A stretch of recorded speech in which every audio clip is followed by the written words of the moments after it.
Terima kasih sekali lagi karena telah terhubung dengan saya dan terhubung dengan keluarga gereja Anda di sini di Life Changer, dan saya hanya ingin berdoa untuk Anda. Saya berdoa untuk kelimpahan dalam hidup Anda. Saya berdoa untuk dalam hidup Anda, berkat supernatural. Saya berbicara berkat atas Anda. Aku berbicara tentang kesembuhan atasmu. Aku berbicara hikmat atasmu. Saya berbicara nikmat atas Anda. Perkenanan Tuhan mengelilingi orang benar seperti perisai. Saya hanya menyatakan peningkatan atas hidup Anda. Peningkatan cinta, peningkatan kebijaksanaan, peningkatan keuangan, peningkatan ide, peningkatan perdamaian, peningkatan kegembiraan, peningkatan menemukan tujuan Tuhan dan musim berikutnya dalam hidup Anda, dalam nama Yesus. Amin. Yah, aku benar-benar berterima kasih atas kesempatan yang kita dapatkan untuk bersama dan untuk setiap kesempatan yang kita dapatkan untuk bersama. Aku mengucap syukur kepada Tuhanku selalu setiap ingatanku tentangmu, kata Paul, tahu bahwa Dia yang memulai pekerjaan yang baik di antara kamu, akan menggenapinya dan menyelesaikannya sampai pada hari Yesus Kristus. Jadi saya percaya bahwa Tuhan yang pekerjaan yang baik di dalam Anda, Dia setia untuk menyelesaikannya dan Dia sepanjang waktu sesuka hati dan bekerja di dalam kita untuk mewujudkan tujuannya yang baik bagi hidup kita. Segala sesuatu bekerja sama untuk kebaikan bagi mereka yang mengasihi Dia dan dipanggil sesuai dengan tujuannya. Anda adalah kekasih Tuhan. Jangan biarkan iblis berbohong kepada Anda dan memberitahu Anda bahwa Anda bukan kekasih Tuhan. Anda adalah kekasih Tuhan. Anda mencintainya karena Dia pertama kali mencintai Anda, dan Anda dipanggil sesuai dengan tujuannya, dan segala sesuatu bekerja bersama untuk kebaikan Anda. Hidup sedang terjadi untukmu. Hal ini tidak terjadi pada Anda. Hal ini terjadi untuk Anda. Apapun yang terlihat buruk, itu bekerja untuk Anda, untuk keuntungan Anda. Ini akan baik-baik saja. Semuanya akan baik-baik saja. Dan saya ingin melanjutkan pengajaran ini hari ini dan melanjutkan di mana saya berhenti pada hari Minggu yang lalu ketika kami bersama. Dan hari ini, saya ingin berbicara kepada Anda tentang 3 mukjizat, tentang keintiman dengan Yesus. 3 mukjizat keintiman dengan Yesus, dan itu terus berlanjut di mana saya mulai hari Minggu lalu karena diperhatikan dan diinginkan oleh Tuhan. Diperhatikan dan diinginkan oleh Tuhan. Ada sesuatu yang sangat ajaib tentang memiliki keintiman dengan Yesus. Yesus berkata, "Lihatlah, aku berdiri di depan pintu dan mengetuk. Jika ada yang mendengar suaraku dan membukakan pintu, aku akan masuk kepadanya dan makan bersamanya, dan dia bersamaku."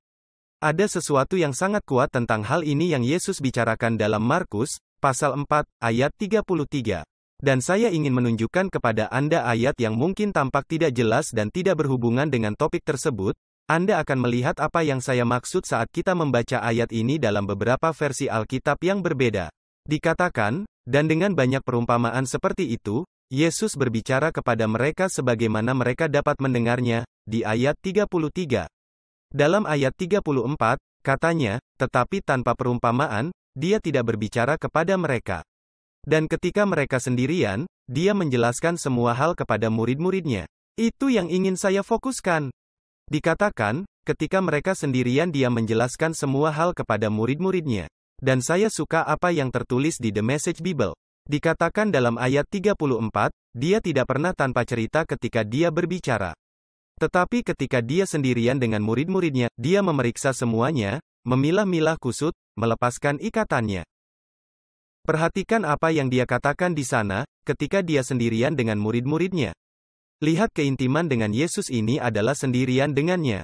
Dia ingin sendirian dengan kita sebagai keluarga gerejanya, dan Dia ingin sendirian dengan Anda sebagai muridnya.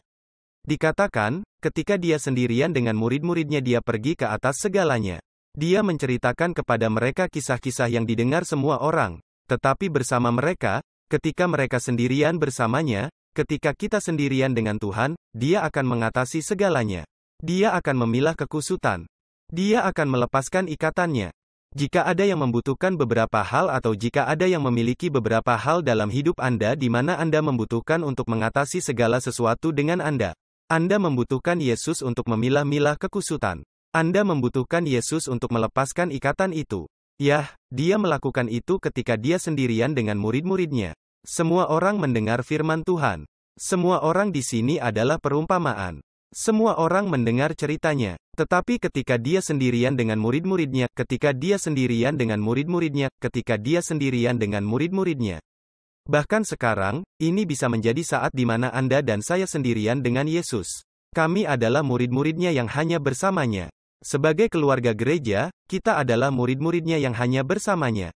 Dan sebagai individu, Anda adalah muridnya dan dia sendirian dengan Anda. Dan ketika dia sendirian dengan mereka, 3 hal terjadi. Dia melewati segalanya. Dia memilah-milah kusut dan dia melepaskan ikatannya. Saya tidak tahu tentang Anda, tetapi saya senang dengan earbud yang tanpa kabel, nirkabel, karena setiap kali saya memiliki kabelnya, mereka selalu kusut bukan? Dan kami selalu harus melepaskan ikatan itu. Jadi apakah itu tali sepatu Anda atau headphone Anda, sungguh mengagumkan bahwa Yesus sendiri, akan memilah-milah kusut dan melepaskan ikatannya. Sungguh bagian kitab suci yang indah, dan saya ingin menunjukkan kepada Anda, itu adalah 3 hal yang Yesus lakukan ketika kita sendirian dengannya, dan itu bukanlah apa yang ingin saya capai, bukan hanya itu. Itu adalah pengantar saya ke dalam 3 mukjizat keintiman dengan Yesus, yang ingin saya dapatkan dalam Lukas pasal 19, tetapi itu adalah 3 mukjizat juga bahwa dia mengatasi segala sesuatu bersama kita. Dia memilah semua kusut dengan kami dan dia melepaskan semua simpul dengan kami. Itu adalah pengantar saya karena itu adalah hasil dari sendirian dengan Yesus. Kesepian bukanlah kutukan seperti yang dipikirkan banyak orang. Kesepian bukanlah kutukan yang ditakuti banyak orang.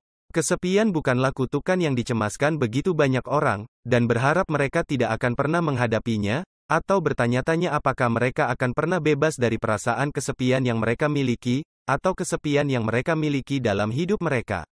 Dan kesendirian bagi saya, adalah isyarat untuk mendekatkan diri pada hadirat Tuhan, bahwa Dia selalu bersama kita, tetapi untuk lebih menyadari kehadirannya, bahwa Tuhan ingin melakukan sesuatu dalam hidup saya, sebagai hasil dari kedekatan dengannya. Dia ingin berbicara dengan saya sedikit lebih dekat. Dia ingin mengungkapkan beberapa hal kepada saya yang mungkin tidak dapat dia ungkapkan ketika saya sibuk dengan hubungan lain, dan minat lain, dan hal-hal lain yang terjadi dalam hidup saya. Jadi, kesepian, bisa menjadi undangan nyata bagi kita. Ini bisa menjadi berkat yang nyata bagi kita jika kita menggunakannya untuk mendengarkan apa yang Yesus katakan kepada kita dan mendengarkan detak jantung penyelamat kita. Dalam Lukas pasal 19 minggu lalu kita membahas kisah indah tentang Yesus melihat Zakeus di pohon tempat Zakeus memanjat. Dia pendek dan dia harus naik ke pohon agar dia bisa melihat Yesus. Dan dikatakan dalam ayat 4 bahwa dia berlari ke depan dan memanjat pohon ara untuk melihat Yesus karena dia akan melewati jalan itu.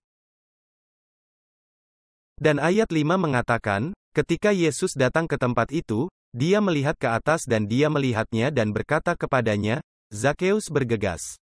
Terjemahan New American Standard mengatakan, Zakeus cepat, banyak terjemahan, cepat atau cepat, cepat dan turun, karena hari ini saya harus tinggal di rumahmu. Anda tahu, kita berbicara sedikit tentang ayat ini minggu lalu, tetapi kata itu terburu-buru, kata itu membuat tergesa-gesa. Anda tahu, tidak ada dalam Alkitab yang pernah saya lihat Yesus menyuruh kita untuk terburu-buru, kecuali ini. Dia tidak menyuruh kita untuk terburu-buru menumbuhkan benih kita. Dia bilang butuh waktu. Dia tidak memberitahu kita bahwa dia sedang terburu-buru dalam hidup kita. Dikatakan, Tuhan sabar dengan kita. Alkitab tidak mengatakan bahwa Anda akan melihat segala sesuatu menjadi indah dengan tergesa-gesa. Dia mengatakan semuanya akan menjadi indah seiring waktu. Di seluruh tulisan suci kita melihat asas waktu dan kesabaran ini, serta waktu menabur dan menuai. Prosesnya, pertama bilah, lalu kepala, lalu bulir matang di kepala. Di seluruh kitab suci kita melihat proses ini, transformasi gerakan lambat dari ulat menjadi kupu-kupu, ini adalah gerakan yang lambat. Tetapi di sini, dalam perikop ini, ada satu hal yang Yesus katakan bahwa ia ingin agar kita terburu-buru. Dia berkata, Zakeus, cepatlah turun dari pohon itu, karena hari ini aku harus tinggal di rumahmu. Hari ini, ada urgensi yang Yesus miliki tentang menghabiskan waktu bersama Anda. Ada urgensi yang Yesus miliki tentang datang ke rumah Anda.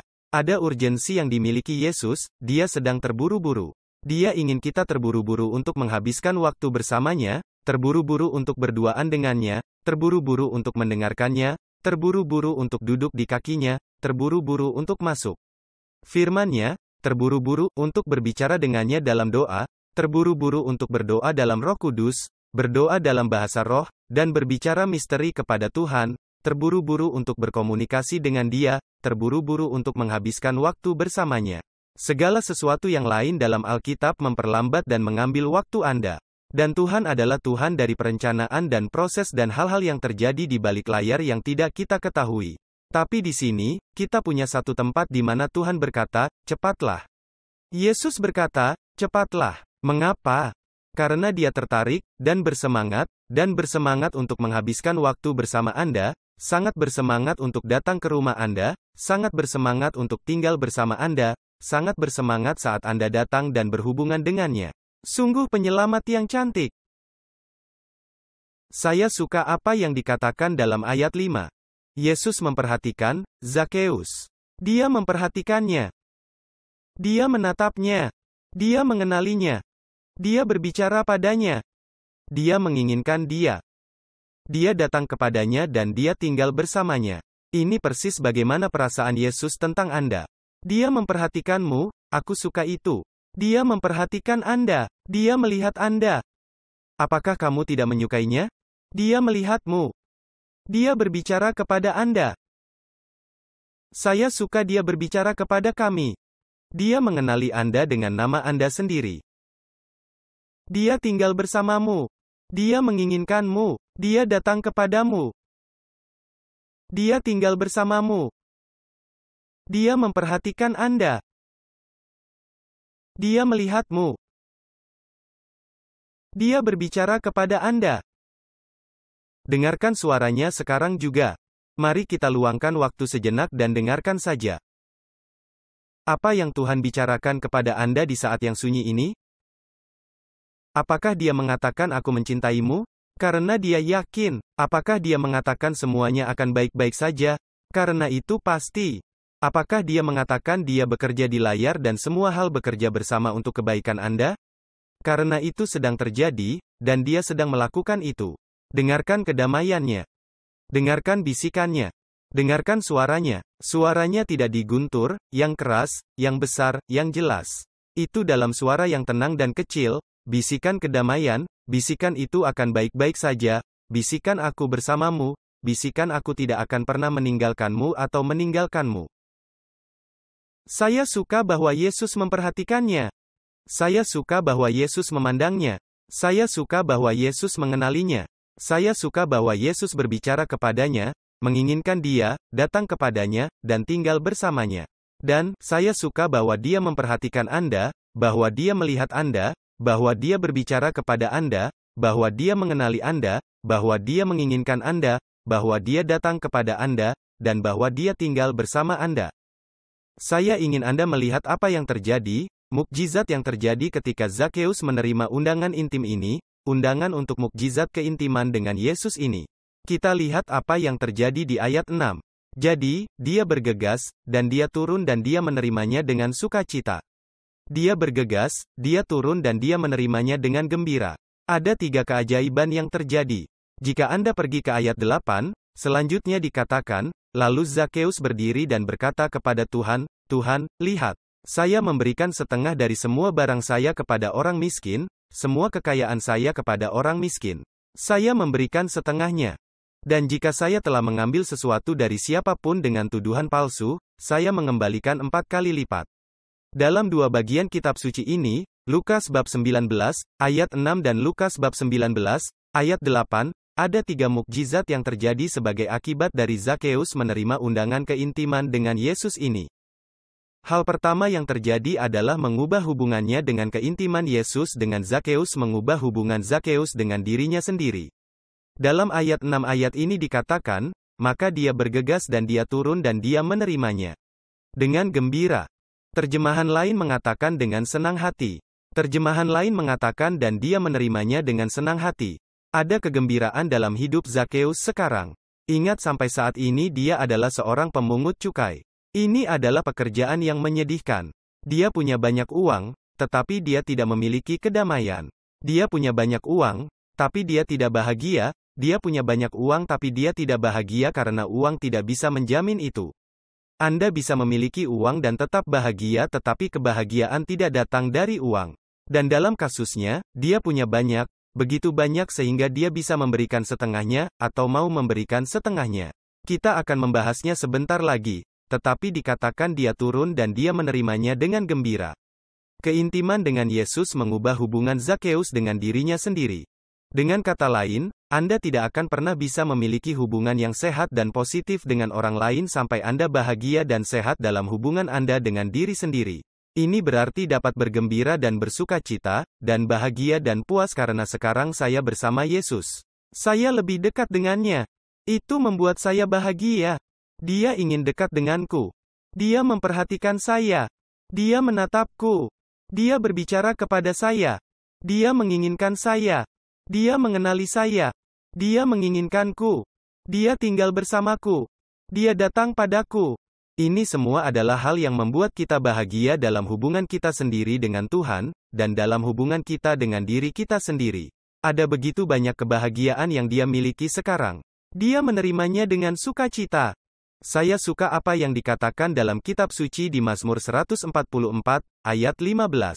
Saya membaca ini untuk Anda. Dikatakan, berbahagialah orang-orang yang berada dalam keadaan seperti itu. Berbahagialah orang-orang yang berada dalam keadaan seperti itu. Dalam Mazmur 144 ayat 15, dalam New King James Bible. Berbahagialah orang-orang yang berada dalam keadaan seperti itu. Berbahagialah orang-orang yang Tuhannya adalah Tuhan. Berbahagialah orang-orang yang berada dalam keadaan seperti itu. Apa keadaan mereka? Mereka dalam keadaan intim dengan Yesus? Berbahagialah orang-orang itu. Dulu saya berpikir bahwa hal-hal tertentu akan membuat saya bahagia seperti sukses dalam pelayanan, sukses dalam keluarga, sukses dalam bisnis, sukses dalam keuangan, dan saya menemukan bahwa meskipun tidak ada yang salah dengan semua itu, Tuhan ingin kita sukses di semua bidang kehidupan itu, tetapi tidak satu pun dari hal-hal itu yang dapat membawa kebahagiaan yang dibawa keintiman dengan Yesus, dan seberapa sederhanakah memiliki keintiman dengan Yesus? Saya akan menunjukkan kepada Anda sebentar lagi. Tapi pertama-tama, 3 keajaiban.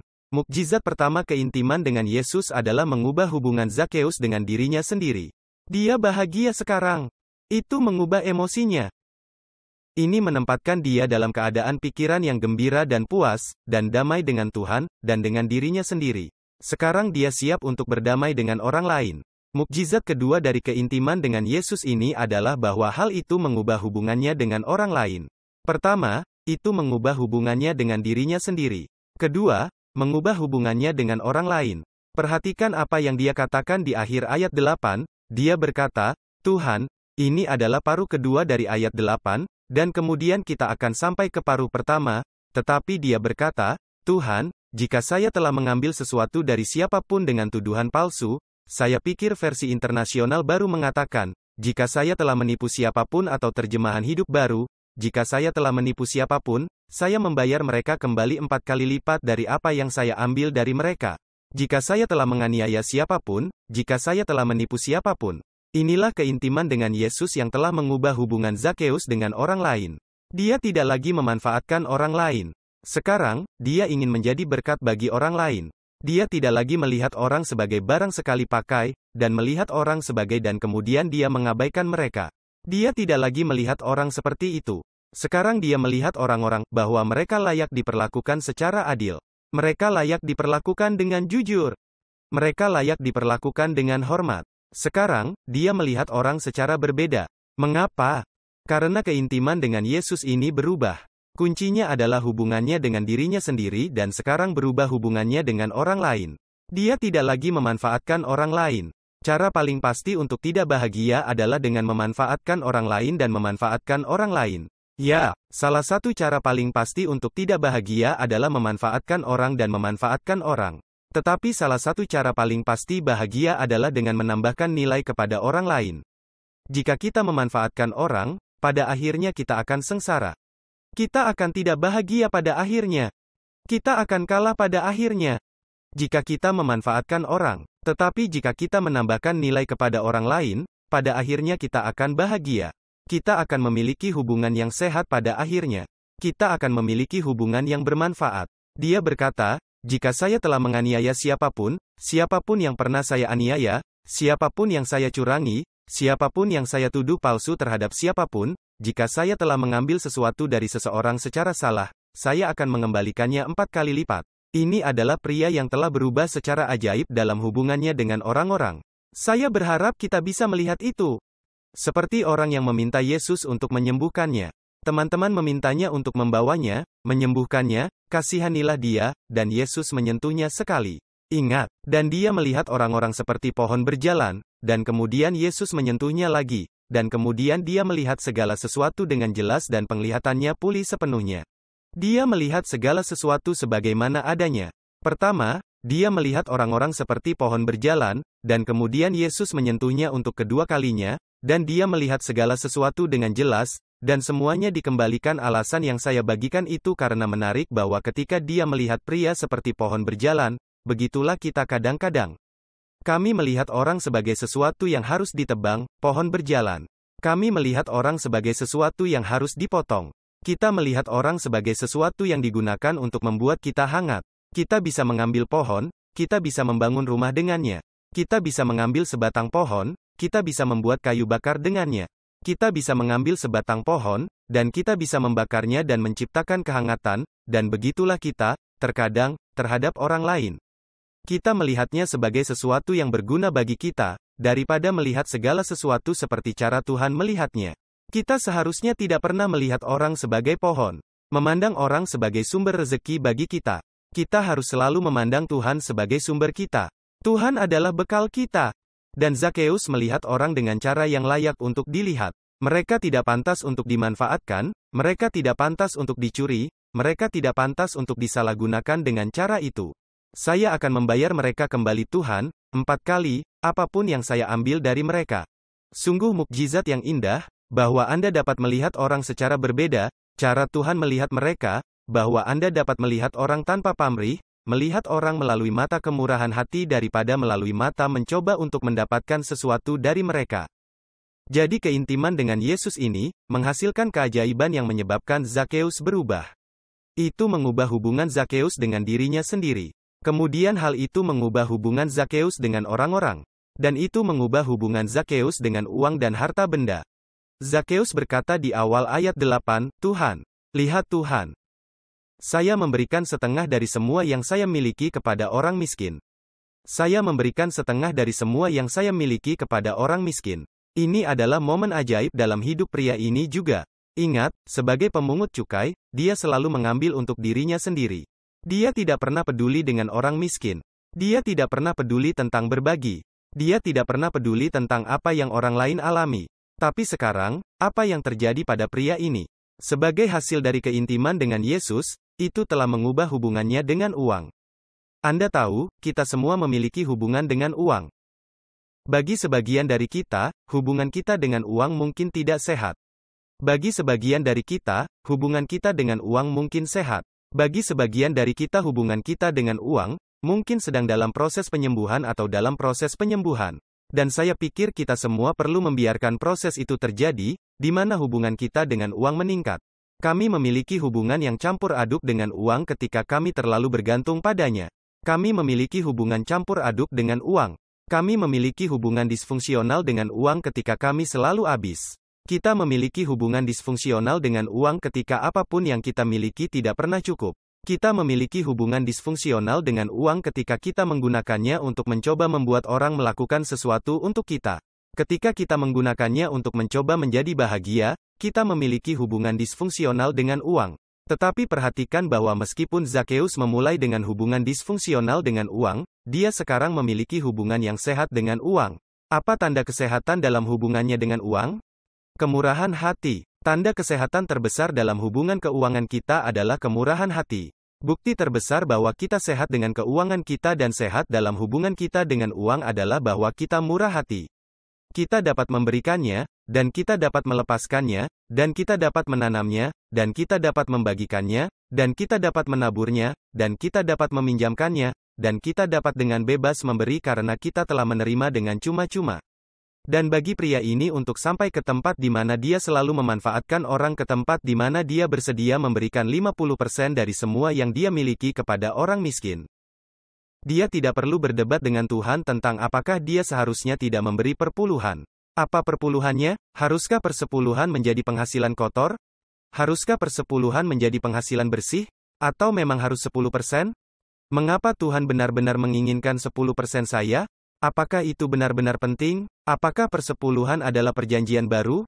Apakah itu perjanjian lama? Apakah itu benar-benar untuk saya hari ini?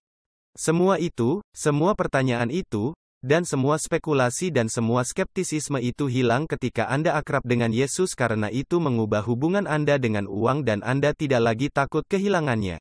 Tetapi sekarang Anda berada dalam keyakinan dalam memberikannya dan bermurah hati dengannya. Saya ingin mendorong Anda untuk meminta Tuhan agar ketiga mukjizat ini terjadi. Dan sesungguhnya ketiga mukjizat ini terjadi karena keintiman Zakeus dengan Yesus dan bukan Zakeus yang memulai keintiman dengan Yesus. Yesus memulainya.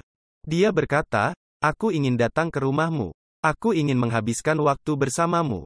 Saya ingin tinggal bersama Anda." Dan Yesus memulai undangan yang sama kepada Anda, saat ini, untuk memiliki hubungan intim dengannya. Dekat dengannya, berbicara dengannya, mendengarkannya. Ini sangat sederhana. Saya akan berbagi sejenak betapa sederhananya menciptakan keintiman ini, atau merangkul dan menerima undangan keintiman dengan Yesus ini, tetapi saya ingin Anda melihat sekali lagi, 3 mukjizat. Keintiman yang Zakeus terima, dan rangkul dari Yesus, itu mengubah hubungannya dengan dirinya sendiri, mengubah hubungannya dengan orang lain, dan mengubah hubungannya dengan uang. Bagi saya, itu adalah hari yang baik, bagi saya, itu adalah hari yang luar biasa, untuk memiliki salah satu dari 3 mukjizat itu, tetapi untuk memiliki ketiganya, betapa indahnya transformasi yang telah terjadi dalam kehidupan Zakeus, dan betapa transformasi indah yang dapat terjadi dalam hidup Anda juga. Bagaimana kita melakukannya? Bagaimana kita bisa melihat keintiman dengan Yesus ini terjadi dalam hidup kita? Nah, bagi saya, sepertinya jawabannya ada di Yohanes pasal 13 ayat 23, ini dia jawabannya. Dikatakan, sekarang ada bersandar di dada Yesus, salah satu muridnya yang Yesus kasihi, dan Simon Petrus, karena itu disebutkan kepadanya, dan murid itu adalah Yohanes, seperti yang kita tahu, untuk bertanya siapa yang akan mengkhianati Yesus. Mereka berada di perjamuan terakhir. Dan perhatikan bahwa Yohanes adalah orangnya, di ayat 25, dikatakan, bersandar di dada Yesus, bersandar di dada Yesus. Dia berkata kepadanya, "Tuhan, siapa itu?" Dan saya suka apa yang dikatakan ayat 26. Kesampingkan topik di sini sejenak bahwa Yudas dan dia akan mengkhianati Tuhan. Kesampingkan itu, dan perhatikan dua kata pertama dari ayat 26 ini. Yesus menjawab, apakah ada orang di tempat kehidupan sekarang? Dan memiliki pertanyaan tentang hidup Anda sekarang, dan Anda membutuhkan Yesus untuk menjawabnya karena Yesus menjawab, "Aku bernubuat atasmu." Yesus akan menjawab. Anda akan menemukan jawaban Yesus atas pertanyaan dalam hidup Anda. Apapun pertanyaan yang Anda miliki dalam hidup Anda, Yesus menjawab. Yesus menjawab, dan Dia akan menjawab Anda. Dan perhatikan betapa sederhananya itu. Jika saya bisa menunjukkannya kepada Anda dengan cara ini. 3 cara sederhana untuk memiliki keintiman dengan Yesus, bersandar pada apapun yang jantungnya berdetak, bersandar pada apapun yang jantungnya berdetak. Nomor 2, beritahu dia bahwa Anda ingin mengenalnya lebih dalam. Kasih tahu, bersandar pada apa yang jantungnya berdetak dan beritahu dia bahwa Anda ingin mengenalnya lebih dalam. Yohanes memberitahu Yesus. Pertama, Yohanes bersandar pada detak jantung Yesus. Kepalanya ada di atas Yesus, dada. Disitulah detak jantungnya. Jadi pertama-tama, John mencondongkan tubuh, dan dia mengikuti detak jantung Yesus. Dengan apa jantung Tuhan berdetak, itulah yang seharusnya digunakan jantung kita. Dan kemudian, John secara khusus bertanya kepadanya. Jadi, beritahu dia bahwa Anda ingin mengenalnya lebih dalam. Yohanes berkata, "Yesus, siapakah yang akan mengkhianati engkau?" Kita harus berani meminta kepada Yesus hal-hal yang tidak diketahui orang lain, hal-hal yang belum pernah didengar orang lain, hal-hal yang mungkin tidak dapat dijawab oleh siapapun. Ini adalah pertama kalinya Yesus menjawab pertanyaan ini. Ini adalah orang pertama yang mengetahui siapa yang akan mengkhianati Tuhan. Itu karena John bersedia mengajukan pertanyaan yang tidak diajukan orang lain. Yohanes bersedia untuk pergi lebih dalam dengan Yesus dan dia bersedia untuk meminta dia untuk pergi lebih dalam dengan dia. Tuhan, percayakah saya dengan jawaban untuk penemuan Instagram berikutnya? Apa penemuan Apple selanjutnya? Apa selanjutnya? Tuhan dapat memberi Anda jawaban dalam bisnis atau jawaban dalam hidup yang belum pernah ditanyakan orang lain sebelumnya. Jika Anda bersedia untuk meminta Dia untuk hubungan yang lebih dalam dengan Dia. Itulah yang diminta Yohanes, dan Yesus menjawab, dan Yesus menjawab. Jadi, saran dan rekomendasi ketiga saya untuk bagaimana memiliki keintiman dengan Yesus ini adalah mengharapkan jawaban, mengharapkan Dia untuk menjawab Anda, mengharapkan Dia untuk berbicara kepada Anda. Dengarkan apa yang akan Dia katakan padamu. Mendengarkan. Terkadang kita mendengar begitu banyak suara dan kita perlu membungkam semua suara lain dan hanya mendengarkan apa yang Yesus katakan kepada kita. Jadi 3 mukjizat keintiman dengan Yesus. Nomor 1, itu mengubah hubungan kita dengan diri kita sendiri. Nomor 2, itu mengubah hubungan kita dengan orang lain. Dan, nomor 3, itu mengubah hubungan kita dengan uang. Itu menyebabkan kita menjadi orang yang benar-benar murah hati, bahkan sangat murah hati. Dan 3 cara kita dapat memupuk keintiman ini dengan Yesus.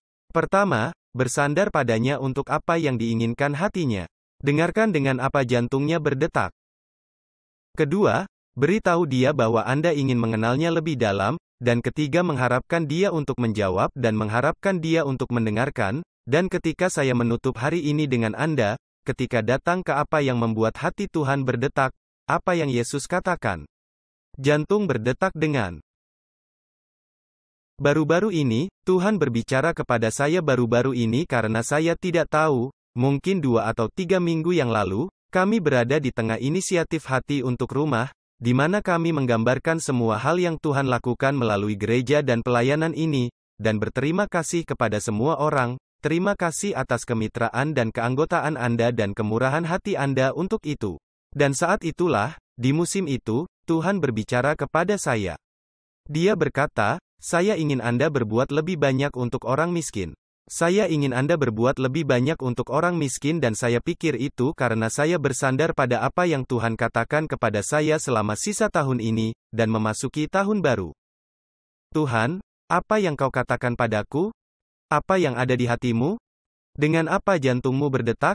Jantung Tuhan berdetak untuk 3 hal menurut saya. Nomor 1 jantungnya berdetak untukmu. Dan nomor 2, jantungnya berdetak untuk jiwa. Dan nomor 3 jantungnya berdetak untuk gerejanya dan jantungnya berdetak untuk orang-orang dan orang yang terluka dan penderitaan. Hati Tuhan berdetak untuk orang miskin, jantung Tuhan berdetak untuk orang-orang yang membutuhkan Yesus, dan perlu melihat Yesus dan merasakan Yesus dengan cara yang praktis. Dan saat kita menutup hari ini, saya ingin mengundang Anda untuk menabur benih ke dalam hubungan intim Anda dengan Yesus. Menabur benih. Yesus, saya ingin masuk lebih dalam jadi saya akan menggali lebih dalam dan memberi sedikit lebih banyak. Saya akan memberi sedikit lebih dalam karena saya ingin pergi sedikit lebih dalam. Saya akan menabur sedikit lebih dalam karena saya ingin pergi sedikit lebih dalam. Dan saya ingin mengundang Anda untuk melakukan itu, karena bagi saya, ini adalah sesuatu yang membuat hati Tuhan berdetak, dan berdetak untuk orang miskin, yang terluka, yang menderita, yang kurang beruntung. Anda tahu, dalam Amsal bab 19, ayat 17, dikatakan, siapa yang murah hati kepada orang miskin, meminjamkan kepada Tuhan dan Dia akan membalas perbuatannya. Barang siapa yang dermawan kepada fakir miskin. Dan Tuhan sedang berbicara kepada saya untuk lebih bermurah hati kepada orang miskin. Dan saya ingin Anda ikut dengan saya karena itu adalah detak jantung Tuhan. Ketika kita bermurah hati kepada orang miskin, kita sedang meminjamkan kepada Tuhan. Jadi kita akan menerima penawaran khusus pada saat ini. Dan saya ingin meminta Anda untuk bermurah hati kepada orang miskin. Tak satu pun dari ini akan masuk ke tagihan rutin kami atau hal-hal yang kami lakukan sebagai pelayanan. Semua ini untuk orang miskin. Semua ini akan ditujukan kepada orang-orang yang benar-benar terluka dan orang-orang yang benar-benar menderita karena detak jantung Tuhan adalah Anda, dan detak jantung Tuhan adalah untuk jiwa-jiwa, dan jiwa-jiwa yang malang, jiwa-jiwa yang tersesat, dan anak-anak yang kelaparan dan yatim piatu, dan janda dan yang termiskin dari yang miskin. Yesus berkata, Ketika Anda melakukan ini untuk setidaknya ini, Anda telah melakukannya untuk saya. Jadi bisakah Anda mengambil waktu sejenak dan saya ingin berdoa untuk Anda, dan saya ingin berdoa yang akan mendengar detak jantung Tuhan pada saat ini dan kita akan mendengar detak jantung Tuhan di hari-hari mendatang ini, minggu-minggu bulan dan di tahun baru. Dan bahwa kita akan benar-benar merespon dengan keintiman dengan Yesus, keintiman yang mengubah hubungan kita dengan diri kita sendiri, mengubah hubungan kita dengan orang lain, dan mengubah hubungan kita dengan uang. Mari kita bermurah hati dengannya. Mari kita pergi untuk detak jantung yang miskin, yang terluka, yang menderita. Lakukan yang terbaik sekarang juga. Biarkan aku berdoa untukmu. Ayah, terima kasih semua orang yang menabur sekarang dalam persembahan khusus ini untuk orang miskin dan momen istimewa ini. Saya berdoa Tuhan agar Anda akan memperbesar hati kami untuk menerima untuk apa jantung Anda berdetak, dengan apa jantung Anda berdetak, apa detak jantungmu untuk Tuhan? Ini untuk jiwa. Itu untuk yang terhilang. Itu untuk orang miskin. Itu untuk yang terluka. Kami ingin melakukan ini kepada Tuhan yang paling hina ini, karena kami ingin melakukannya kepada Anda. Bicaralah pada kami Tuhan. Beri kami sukacita kemurahan hati. Beri kami hadiah kemurahan hati. Beri kami benih untuk ditabur. Beri kami hati untuk benar-benar menyambut Anda lebih dalam dan lebih jauh ke dalam jiwa kami. Dalam nama Yesus. Amin. Tolong berikan hadiah terbaikmu. Dan terima kasih banyak sebelumnya. Saya tidak bisa cukup berterima kasih, dan saya ingin mengungkapkannya karena Tuhan menaruh di hati saya bahwa kita akan berbuat lebih banyak untuk orang miskin daripada yang pernah kita lakukan sebelumnya, dan itu adalah detak jantung Tuhan. Kita akan menjangkau lebih banyak jiwa daripada yang pernah kita capai sebelumnya, kita akan berbuat lebih banyak untuk orang miskin daripada yang pernah kita lakukan sebelumnya karena kita diberkati untuk menjadi berkat. Amin. Anda mungkin sedang menonton online sekarang juga, dan Anda belum pernah menerima Yesus Kristus sebagai Juru Selamat dan Tuhan Anda, itu adalah berkat terbesar dari semuanya, hadiah terbesar dari semuanya adalah karunia keselamatan. Dan keputusan yang paling penting dari adalah keputusan untuk menerima Yesus Kristus sebagai Juru Selamat dan Tuhan Anda, tidak keputusan yang lebih besar dari itu. Tidak ada yang lebih penting dari itu. Nasib Anda selamanya di surga, atau di neraka, berdasarkan menerima Yesus atau menolaknya. Saya akan menerima dia dan saya ingin Anda menerima dia juga. Bahkan, jika Anda tidak pernah memilikinya, doakan ini bersama saya dengan lantang. Doakan saja ini, Bapa Surgawi, buka saja hatimu, buka mulutmu dan katakan itu, Ayah Surgawi. Saya mengundang Yesus Kristus ke dalam saya sebagai Juru Selamat dan Tuhan saya. Saya percaya, katakan saja, saya percaya Yesus mati untuk dosa-dosa saya dan bangkit dari kematian. Mulai saat ini dan seterusnya, saya adalah anak Tuhan dalam nama Yesus. Amin. Sekarang, jika Anda berdoa-doa itu, saya merayakan Anda. Saya mengucapkan selamat kepada Anda. Saya sangat senang untuk Anda, dan sangat bangga dengan Anda, dan ada sedikit tautan di layar Anda atau di kotak komentar dimanapun Anda menonton. Dan apakah Anda akan mengkliknya dan memanfaatkannya? Dan Anda akan menerima unduhan buku gratis saya? Kekuatan kehidupan baru, itu adalah langkah selanjutnya dalam hubungan kita dengan Tuhan. Ini benar-benar gratis, manfaatkan bahwa Anda dapat mengunduhnya di mana saja di dunia dan beritahu saya bahwa Anda berdoa hari ini. Beritahu saya bahwa Anda juga senang dengan mukjizat keintiman kita dengan Yesus. Anda tidak akan pernah sama. Ini adalah keajaiban, kebenaran yang mengubah hidup. Jika Anda menerimanya, hidup Anda akan menjadi lebih baik dan lebih baik dan lebih baik. Saya tidak sabar untuk membantu Anda melakukan itu, dan saya tidak sabar untuk menjadi lebih baik dengan Anda karena kita lebih baik bersama-sama. Saya tidak sabar untuk melihat Anda di layanan kami berikutnya. Kami akan melihat Anda. Tuhan memberkati Anda. Saya harap Anda menikmati liburan yang luar biasa, Thanksgiving dan saya tidak sabar menunggu dan waktu kita bersama berikutnya. Tuhan memberkati Anda.